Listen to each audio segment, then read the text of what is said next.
Perkenalkan, nama saya Jerry Parora dengan NIM 04808159 dari UPPJC Kota Tarakan. Pada video kali ini saya akan menjelaskan terkait tugas 2 dari mata kuliah pemrograman berbasis web.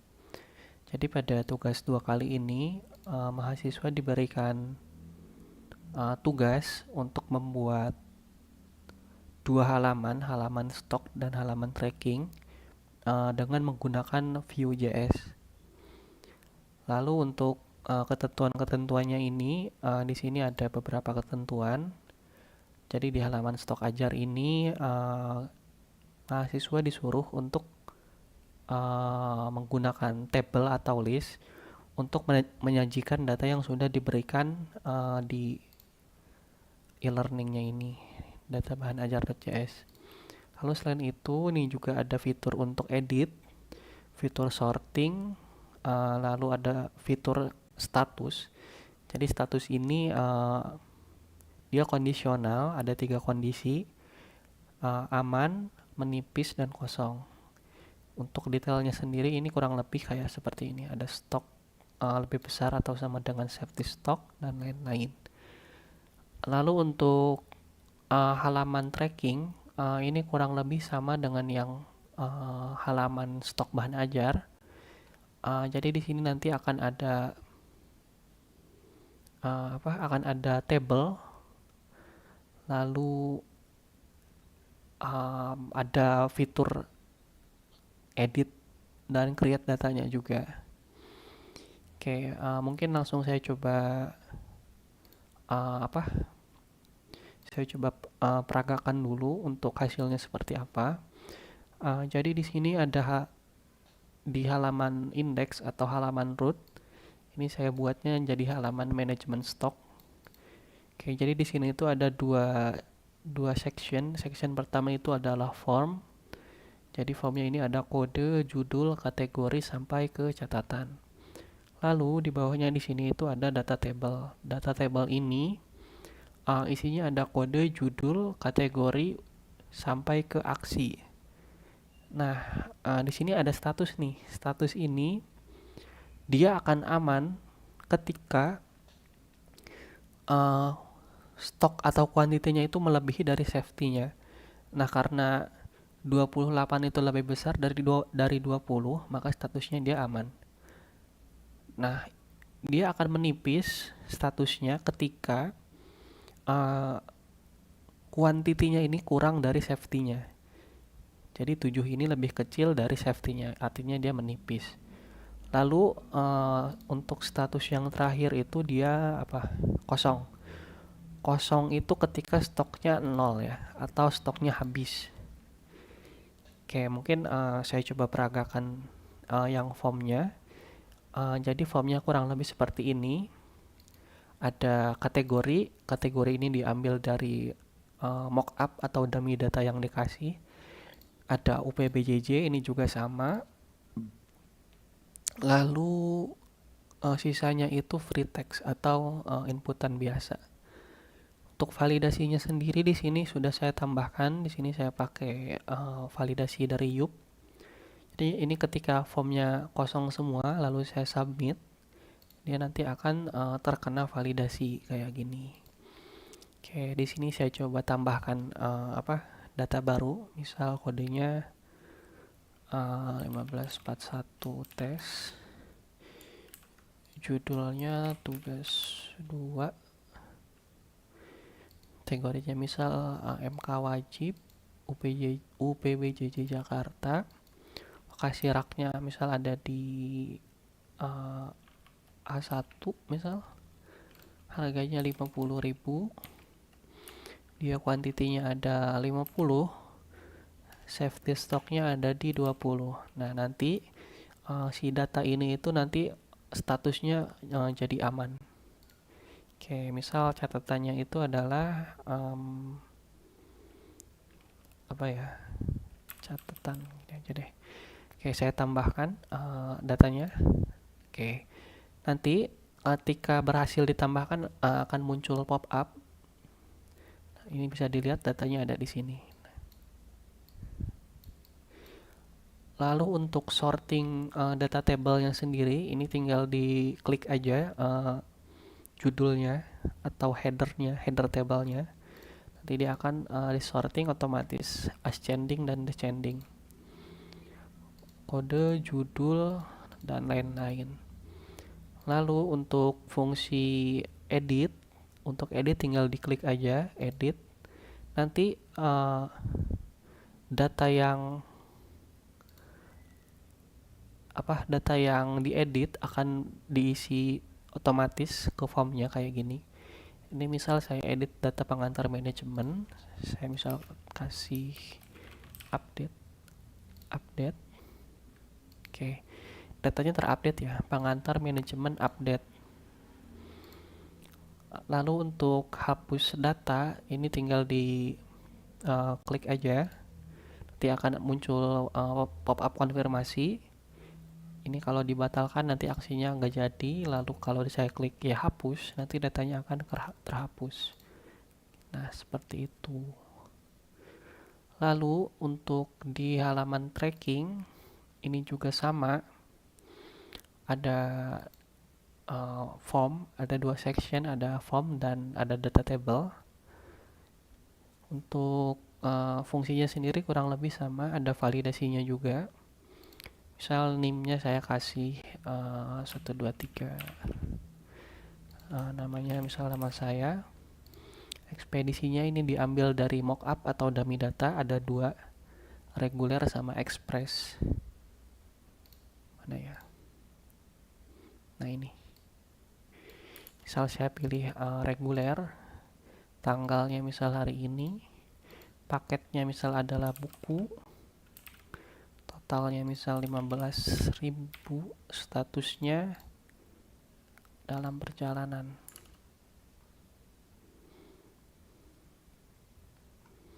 Ya, saya tambah datanya.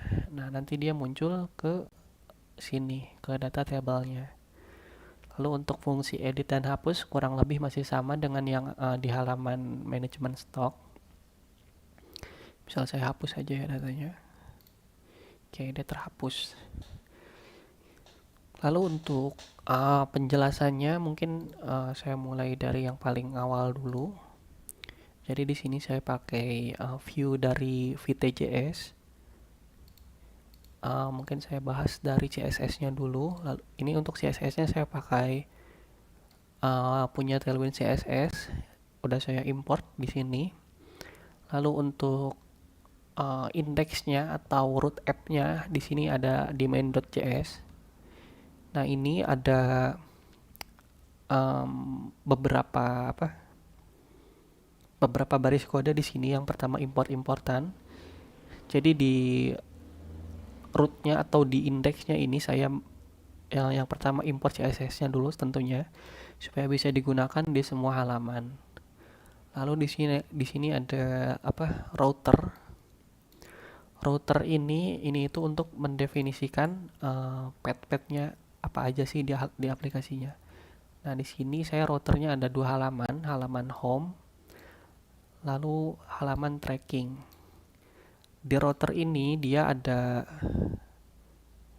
isinya ada 3 parameter yang saya pakai. Yang pertama ini path.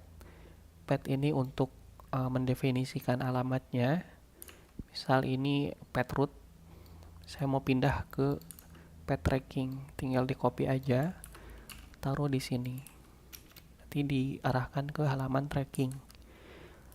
Lalu untuk name ini nama route-nya. Jadi disesuaikan saja sesuai kebutuhan. Di sini saya kasih namanya home sama tracking. Lalu yang ketiga ini ada properti komponen. Jadi komponen ini itu adalah komponen yang ingin ditampilkan di alamat tersebut atau di path tersebut. Jadi ketika saya akses halaman ini, tolong dong tampilkan komponen yang ini, komponen stok. Terus misal di halaman tracking nih, saya akses halaman tracking, tolong tampilkan komponen tracking kayak gini. Nah, untuk komponennya sendiri itu ini template dari view-nya ya, kayak biasa. HTML dan JavaScript. Lalu di sini ada router. Jadi di sini kita buat router, create router. Di sini saya pakai view router. Di sini ada web history. Jadi untuk history halamannya disimpan di browser. Lalu di props kedua ada routes-nya. Nah, jadi routes-nya dimasukkan ke sini. Oke, balik lagi ke main.js. Di sini selain ada router, ada app juga nih. Isi dari app ini itu adalah template. Jadi di sini itu ada navbar atau navigasi. Nah, navigasi ini saya taruh di template. Maksudnya gimana? Jadi ketika navigasi sudah saya taruh di template, maka misal ada halaman baru, misal halaman about us, itu nanti tidak usah dibuat lagi untuk navigasinya karena dia sudah jadi template di sini.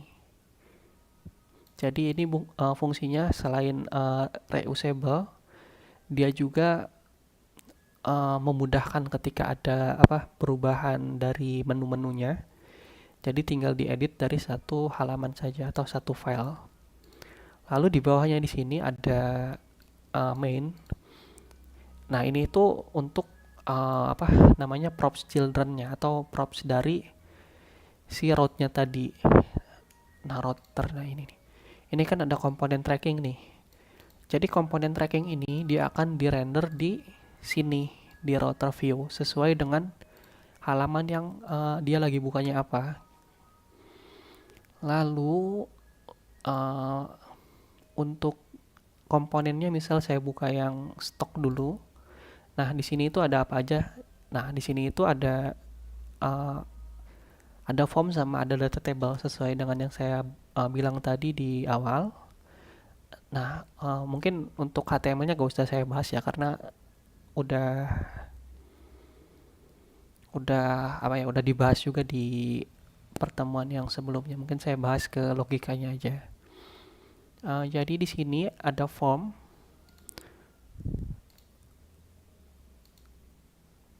Nah, di form ini saya taruh aksi satu namanya save stock. Jadi dia ini ketika disubmit akan prevent default, terus dia akan eksekusi fungsi save stock di atas ini. Nah, yang ini. Kapan dia akan ke trigger? Ketika buttonnya disubmit. Buttonnya itu ada di mana? Ada di bawah ini. Nah, jangan lupa tipenya itu submit ya, biar formnya jalan. Lalu di save stock ini isinya itu apa aja? Jadi di sini itu ada pengecekan nih, apakah ini adalah editing value. Jadi ketika dia ini adalah editing value, dia maka akan menjalankan logic yang edit di sini. Tapi ketika dia adalah data baru, dia akan masuk ke else di sini. Jadi dia akan di-push datanya atau array push, gampangnya seperti itu. Yang di-push itu apa? Yang di-push itu value. Value itu dari properti yang diinputkan di form yang tadi. Value. Nah, ini itu properti dari save stocknya, yang ini. Dia bawa satu props, di prop 1 ini value namanya. Value ini isinya adalah state dari form yang diisi tadi. Lalu untuk edit kurang lebih masih sama juga kayak tadi. Satu fungsi di sini, nah edit sama tambah. Lalu di sini di edit stock ini dia ada di data table mana? Nah, ini. Jadi ketika aksi editnya ini diklik, nah ini edit stock, dia bawa index. Index ini itu dari data yang di rendernya atau data yang ditampilkannya. Jadi ketika button edit ini diklik, dia akan mengisi value dari formnya. Nah, ini misal saya klik nih edit. Nah, formnya otomatis terisi semua nih sesuai dengan data yang ingin saya edit. ini pakai ini di looping, apa, jadi dapetin dulu indeksnya, terus udah dapet nih indeksnya, tinggal dicari aja di stok yang indeksnya sesuai dengan propertinya. Lalu nanti akan ada di sini di for each atau di apa namanya, di looping, hasil data loopingnya itu langsung di assign atau di set state ke form inputannya, kurang lebih kayak gitu. Lalu untuk delete stock, ya delete stock di sini ini bawa indeks juga. Jadi kalau dilihat di data table, ini bawa indeks juga nih. Jadi aplikasi kita tahu indeks mana yang mau kita hapus. Misal indeks terakhir nih, indeks ke 4 kurang 1, ini indeks ketiga ya. Hapus nih. Nah, kehapus. Jadi logiknya itu kan udah dapat nih indeksnya. Ini ada soal, saya tambahkan soal biar lebih bagus aja. Jadi ketika dia konfirmasi mau dihapus, dia akan apa? Karena ini state-nya lokal ya. Jadi ini sebenarnya cuma permainan array filter aja sama splice. Jadi ketika dia konfirmasi, nanti data yang indeksnya dipilih tadi akan ke filter atau apa ya namanya, ya gampangnya kehapus. Nah nanti ketika udah ke filter atau kehapus, dia akan mereset ulang formnya nih. Terus untuk editing indeksnya juga di set jadi 0 lagi. Jadi biar apa? Biar gak bentrok dengan create. Nah di sini ada pemberitahuan kalau datanya berhasil terhapus. Kurang lebih kayak gitu. Lalu di halaman delivery juga kurang lebih sama dengan yang manajemen stok. Ada apa? Ada tambah data, ada edit data, ada delete data, ada sorting. Sorting itu nih apa? Ada saya buat fungsinya. Jadi dia itu ada helpernya, key sort by.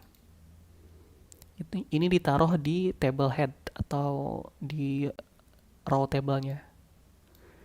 Dia ini ada dua, ascending sama descending. Lalu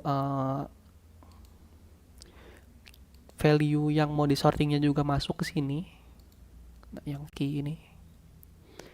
Lalu di sini ada sorted stock. Sorted stock ini di bagian data yang bawahnya ini. Jadi yang ditampilkan itu data yang sudah disorting. Kurang lebih kayak gitu. Nah ini dia. Oke, untuk penjelasannya saya rasa cukup sampai di sini. Kurang lebihnya mohon maaf.